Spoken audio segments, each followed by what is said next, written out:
Johnny Somali in your country one time, and the president declares martial law. Hey, it's your buddy Moo Juice Magic here. No, that wasn't because of Johnny Somali, but that was in South Korea. Some crazy stuff had happened over the last week. The president over there declared martial law, allegedly to fight communists from North Korea that were sneaking into the parliament. Whether or not that's true, I couldn't tell you. But it's a bit cray-cray. But we do want to talk about a friend of ours here. Good old Johnny Somali. Yeah, homeboy is not going to be doing so well over there in Korea. We have a little bit of an article here I want to read you. And this is from Korea Jungang Daily. It's Johnny Somali in Korea, a complete timeline of the U.S. streamer's antics. Antics is a great word for this. It makes it sound more like he's a Looney Tune than just an asshole. U.S. streamer Johnny Somali, whose real name is Ramsey Khalid Ismail, which we covered before, has stirred controversy since he arrived in Korea in September. Ismail's antics first attracted attention on October 9th when he uploaded a video of himself kissing the Statue of Peace in Itaewon. Guys, if I'm saying that wrong, forgive me.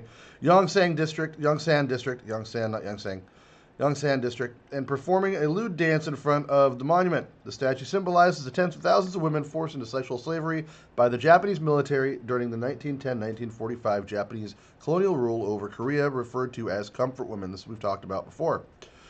Known for disrespecting cultures and harassing people worldwide, Ismail has faced arrests and exile from multiple countries. In Japan last year, he was detained by police for yelling Fukushima at construction workers and playing musical lyrics referencing atomic bombs. Ismail was subsequently deported from Japan, but may face more severe consequences in Korea, who does not fuck around. I added that part in. Where he has been assaulted by vigilantes and could potentially face prison time. I wasn't kidding about the fuck around part, though. The Koreans don't fuck around. They're great people, man. I love Koreans, like the ones that I know and I came up with doing Taekwondo and stuff like that. All really sweet, cool people. Tough as nails, every damn one of them that I know. From vigilante justice to legal consequences, multiple levels of Korean society seem intent on making Ismail face the repercussions of his actions. But what exactly has he done to incite such anger? Here's a complete timeline of Ismail's actions in Korea. That's crazy. Someone took the time to compile all of this. It's got to be from a court log, I'm guessing. I think, I guess, I don't know exactly how they do the court system over there, so let me know if you're aware. I know whenever Johnny Somali comes up, we have at least a few South Korean folks in the comments. How does your court system handle trials and stuff like that? Like, what's the breakdown? I mean, just out of curiosity, I wonder how similar it is to the American system of justice. So, timeline, October 9th, Ismail uploads the video of himself kissing the statue in Yongsan, Seoul. He mentions the statue again in a live stream, suggesting performing a sex act on it on the 15th of October. On October 17th, he insults a convenience store employee playing loud music and creating a mess. On the 24th, it was punched by an unknown assailant during a live stream. On 27, Ismail is assaulted again by vigilante YouTubers at the residence of his acquaintance Yu Hank Hyunjong. I think that's the fellow that had that collapsible baton that I thought at first was a katana because it looked like it had a suba, but it was just that really weird-looking baton. Ismail's YouTube channel is deleted after streaming pornography, which he claims was due to hacking issue. The deletion prompted him to praise former Japanese Prime Minister Shinzo Abe on his backup channel. Oh, if you don't know who Shinzo Abe was, he was the Prime Minister of Japan. Was being the key term there until somebody decided to... now, keep in mind, Japan's a country where you're not supposed to own firearms. And they still managed to make one to shoot him with. So, I mean, gun laws don't work anywhere, apparently. October 30th, police say Ismail was reported for alleged assault and drug use. He was also barred from leaving the country. Ismail streamed footage of himself kissing Korean streamer Bong Bong IRL, which she reported to police as a deepfake. She later decided not to press charges, so he made a deepfake of himself kissing this live streamer from Korea. She decided to withhold, or not to press charges against him. Korean YouTuber Yu Dalquan, or Gwyn, guys, if I'm saying these wrong, I am so sorry, it's not intentional, assaults Ismail and is arrested. Yu is known for his past military service in the Underwater Demolition Team, UDT. Motherfucker is a SEAL! Now you might ask, Moo, but there aren't any SEALs outside of America, and you would be absolutely wrong. There are absolutely Navy SEALs outside of America. our Navy SEALs have trained with other people, including the Navy SEALs before the UDT. They did have action in Korea, South Korea. Our ally, our buddies, fighting the bad Korea. Okay? So, yes, there are Navy SEALs in other countries. Our guys do go train our allies to do similar stuff. I don't know the extent of it. I'm not a fucking Navy SEAL. I didn't serve in the military. You'd have to ask a Navy SEAL about it. They know more about it than I do. Ask Jesse Ventura. He was UDT. Ismail apologizes in a YouTube video posted by a user with the handle JCompany2020. Viewers and users of the streaming platform doubt Ismail's sincerity and criticize the vigilante actions of the YouTubers. Police hand Ismail over for the prosecution for obstruction of business for his action in the convenience store. That's totally sensible. Commit a crime, stream it. There's evidence. You created a trail of evidence, bro. It's something that can be found out. November 8th, Ismail reports to the police in Korea, I'm not going to be able to pronounce this one, Gyeonggi, that he is being followed by someone, but the police have yet to verify his claims. In other words, he felt he was being stalked, which is probably true, considering an entire country wants to whoop your ass. November 11th, the prosecution indicts Ismail without detention for his obstruction of business charge on November 12th. Handing the streamer over for trial, he faces up to 5 years in prison, fine of 15 million won, so 10,700 US. Ismail posts a video in front of the U.S. Embassy holding an emergency passport. November 28th, Ismail posts a video on social media claiming to be in the DMZ, the demilitarized zone. That is the zone between North and South Korea where you're not hanging out at. The caption reads that he is moving to the true Korea with North Korean music playing in the background. An online community user claims to have reported the streamer for violating the National Security Act. Yeah, that's a huge fucking no-no. First of all, the real Korea is the good Korea. That's South Korea, our buddies. North Korea is where the chubby, fat dictator lives that kills his own family with ordnance. By ordnance, I mean, like, anti-machinery weaponry. He killed his uncle with an anti-tank round or something like that. He sicked dogs on relatives. He's not a good person. That is not the good Korea. It is a horrible place to live. That's why people are trying to leave there. They made it illegal to leave there. Sadly, a lot of people fleeing North Korea get sold into human slavery in China. It's unfortunate, but it's a fact. Let's see. November 29th, Yu is handed over to the prosecution by police. Facts. This is facts now. Ismail displays a deepfake video of him kissing streamer Bong Bong IRL, but Bong Bong dropped the charges. The Korean government might still pursue charges based on the Act of Special Cases concerning the punishment of sex crimes. For his actions in the convenience store on October 17th, he's been charged with obstruction of business, which could result in up to 5 years in prison according to the Criminal Act. Now, the one before that, the sex crimes one, the Act of Special Cases concerning the punishment of them, that's crazy to be charged with a sex crime for a deep fake.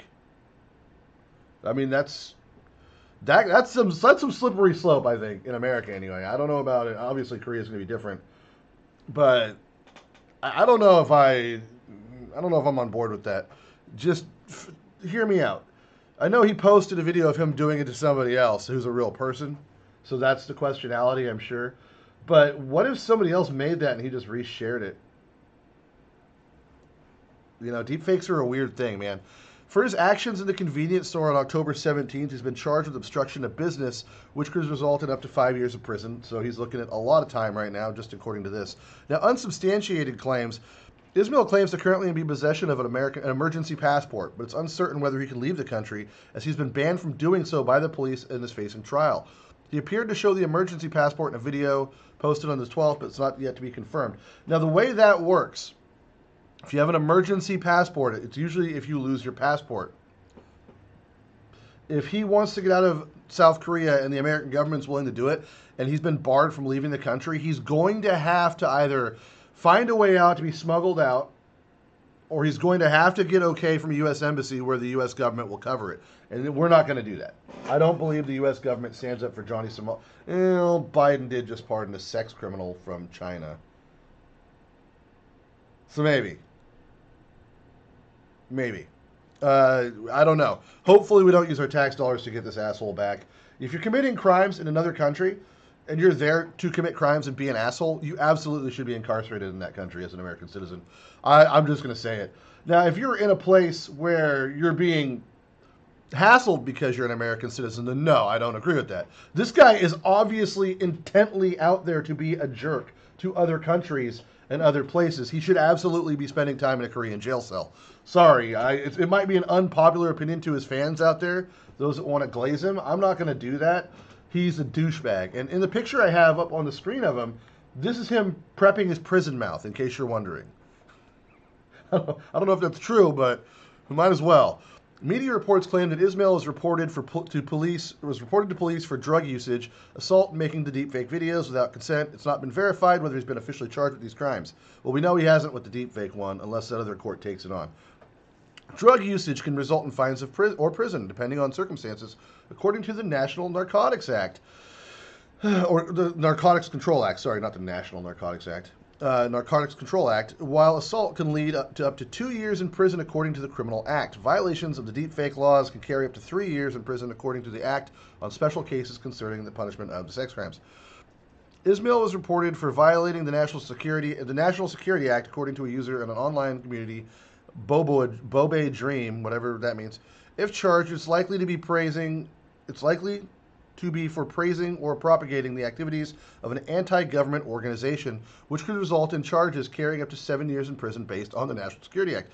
He's gotten some charges. I think the last thing I saw was 30-something years he's looking at possibly. Ismail claims his parents were former child soldiers and a former pirate. This claim has been unverified because it's not true. I mean, it's just not true, man. I don't buy into that. We have a tendency not to let terrorists immigrate legally into our country, and Somali pirates are considered terrorists in the U.S. And they have been, believe it or not, since we went to war against them in like the 1800s or something.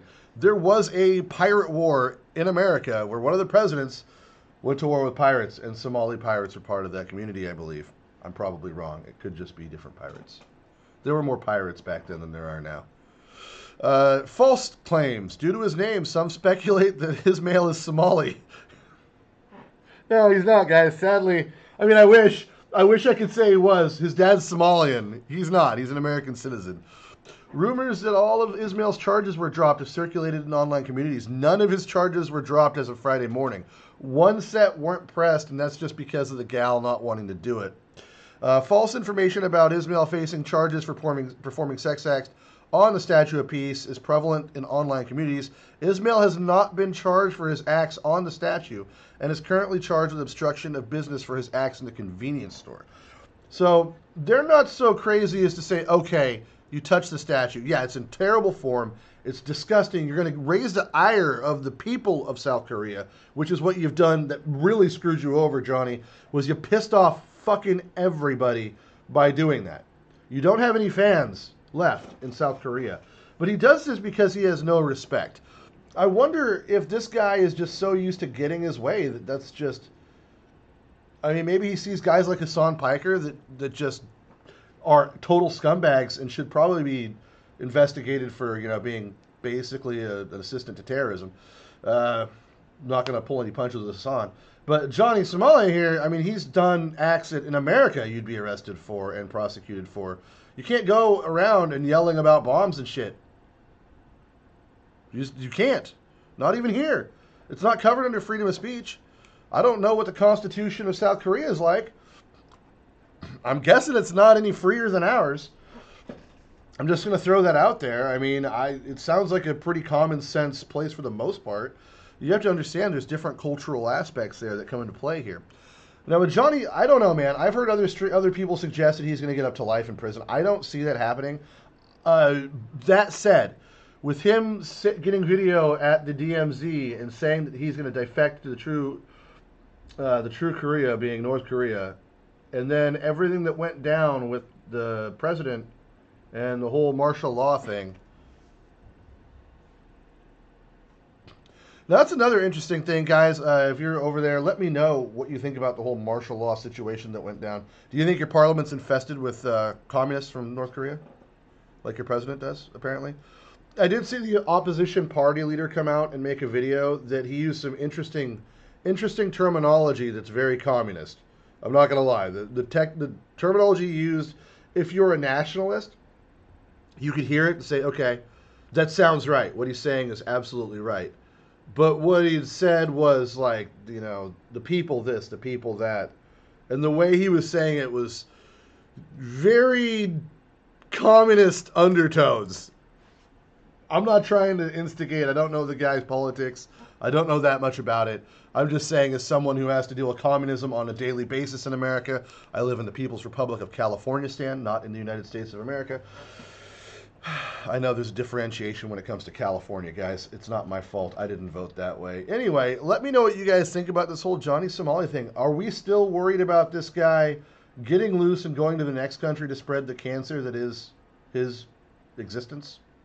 I'm not saying he needs to be snuffed out. I would never suggest that about someone like this. This is more of a lock him up for a while and let him see the error of his ways. Make sure, though, I would ask this, in America, if there's someone like this that goes to prison, we don't have them in the general population because we know they'll be killed. The punishment should match the crime. I'm not saying what Johnny Somali did is worthy of death. I know there's definitely at least a couple people in South Korea that feel that they should kill him. I'm saying don't. I'm sure you'll go to prison for it. It might seem like something worth executing someone over, bud, but trust me on that one. It just takes away from you and diminishes one other person that's not a scumbag, takes them out of society and puts them behind bars. You know what I mean? You're not killing two birds with one stone. Now, if he had shot at somebody or was like threatening someone with a weapon, totally, I would understand self-defense or defending someone else. In this particular situation, he hasn't actually killed anyone. So maybe consider, if you put him in jail, solitary confinement. I'm sure isolation over there is fun. Probably just as bad as G-pop without getting beat up. Anyway, let me know what you guys think in the comments below. I really thought we were going to go a little longer without Johnny Somali coming across my feed. I mean, this news article is probably a couple days old, at least. I mean, November 29th. So it's a chunk old, a week or two, or a week or so. 2, 1. I don't know. I can't math anymore. It's freaking 7, not even 7 in the morning yet. All right. Let me know what you guys think. Like I said, if you haven't liked the video yet, or if you haven't subscribed to the channel yet, please do. If you want to like the video, like the video. If you don't, I don't care. Love you in the face, and I will talk to you later. Mood Juice Magic, and I am out.